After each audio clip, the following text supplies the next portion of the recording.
Traffic સલામતીને પ્રાથમિકતા આપતા વાવ થરાદ વિસ્તારમાં આજે ખાસ ચેકિંગ હાથ ધરવામાં આવ્યું હતું.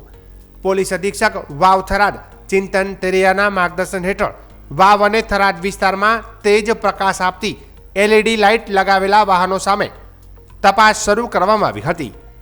જિલ્લા ટ્રાફિક વિભાગના PSI RG ચૌધરીના જણાવ્યા મુજબ ઘણા વાહન ચાલકો ગેરકાયદેસર રીતે હાઈ ઇન્ટેન્સિટી LED લાઇટ લગાવતા હોય છે, જેના કારણે સામેથી આવતા વાહન ચાલકોને આંખમાં અવરોધ પડે છે અને અકસ્માતની શક્યતા વધી જાય છે.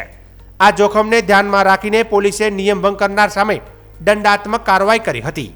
વધુમાં જણાવતા કહ્યું હતું કે માર્ગ સુરક્ષા માટે આવી કાર્યવાહી નિયમિત રીતે ચાલુ રહેશે.